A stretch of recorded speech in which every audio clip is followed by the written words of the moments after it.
To a human, vision is a continuous flow of light and shape. But a computer doesn't see light, it only processes structured, grid-like arrays of digital data. This diagram shows a digital image's base components. Underneath the picture, it is a matrix of light intensity values.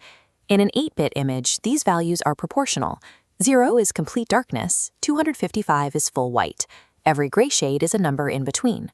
To represent full color, the data structure expands. Instead of a single grid, it uses 3 parallel arrays for red, green, and blue light. This creates a 3D block, an m by n by 3 array. At any single pixel coordinate, there are 3 stacked values. Varying the intensity of red, green, and blue at that location produces the final color. This means that any photograph, no matter how complex the subject, is built entirely from numbers. It is an input tensor, a multidimensional mathematical container waiting to be manipulated. The engineering challenge begins when we try to feed this massive, 3-dimensional image tensor into a traditional artificial neural network. An artificial neural network is a computing system of interconnected nodes designed to recognize patterns. Standard dense networks cannot process 3-dimensional blocks of data. They require flat, 1-dimensional inputs. Early algorithms had to unroll the entire matrix into one immensely long row. This creates a catastrophic flaw. Pixels that were touching in the original grid become separated by thousands of data points. The local spatial relationships are completely destroyed. An object's visual meaning relies entirely on that local geometry.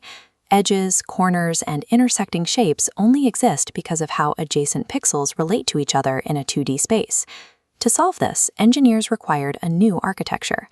Instead of looking at the global whole in a single line, the system needed to analyze regional patches of pixels while keeping the original grid intact.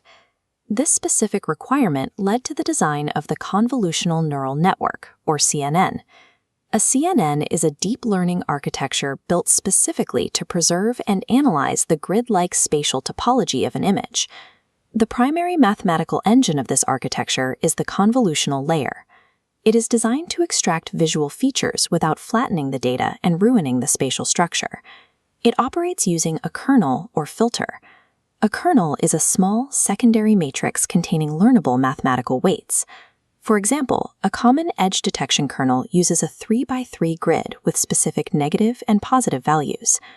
During the convolution operation, this small kernel slides step by step across the entire input image matrix.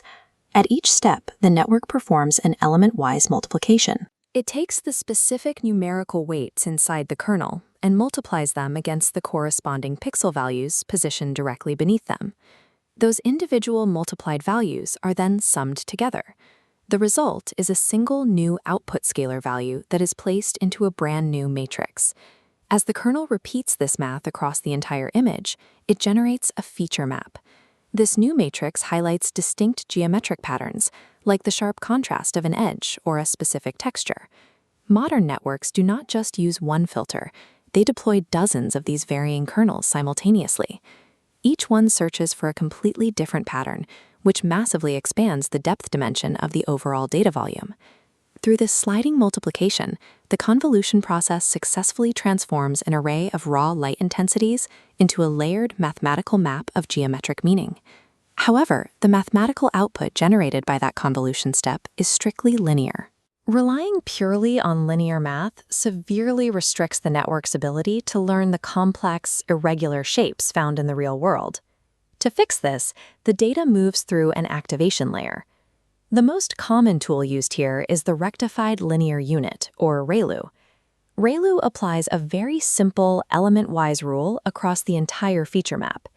It scans the matrix and instantly turns every negative number into a 0, while leaving all the positive numbers completely unchanged. By zeroing out the negative values, ReLU breaks the linear relationship in the data. This creates the necessary non-linearity the network needs.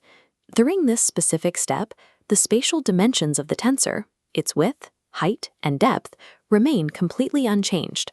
Only the internal values are modified. By ruthlessly discarding this negative data, the model gains the mathematical flexibility to approximate the highly complex, non-linear visual boundaries of physical objects. At this stage, generating dozens of feature maps has expanded the depth of the data volume. Processing all of this requires massive memory, creating computational bloat and risking overfitting, a scenario where the model simply memorizes the training data instead of learning general patterns. To manage this, the network uses a pooling layer. This mechanism is designed to safely compress the spatial dimensions of the feature maps. A standard technique is max pooling. The network overlays a 2x2 window onto the feature map. It looks at the 4 numbers inside that window, extracts only the highest numerical value, and discards the other 3. This pooling window slides across the entire feature map in non-overlapping steps, continually extracting the maximum value from each section to build a new matrix. The geometric result is a highly compressed output. The width and height of the feature map are cut perfectly in half, while the overall depth remains exactly the same. This compression serves a theoretical purpose. Pooling retains the most prominent extracted features, like the sharpest edges, but discards exact positional data. This ensures the model remains robust to slight spatial variations in an image. Pooling forces the network to care intensely about what an object is, while slowly forgetting exactly where it was originally located in the frame. The feature extraction pipeline is now complete. The original image has been converted into a heavily compressed, high-depth 3-dimensional tensor that represents abstract visual patterns. The network architecture must now shift gears. It has to transition from spatial mapping into probabilistic reasoning to make a final decision. This transition relies on the flattening layer, the structural bridge that prepares the mapped data for the final classification phase. The remaining multidimensional feature maps are dissolved and unrolled into a single, highly dense, one-dimensional vector. This might seem like the exact flaw we avoided in the beginning, but there is a crucial distinction.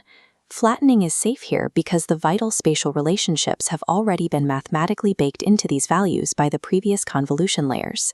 The data has been fully stripped of its 2-dimensional geometry. It is now purely a payload of abstracted semantic information, ready for standard logic processing. That logic processing happens in the fully connected, or dense layer. This serves as the final reasoning engine of the architecture.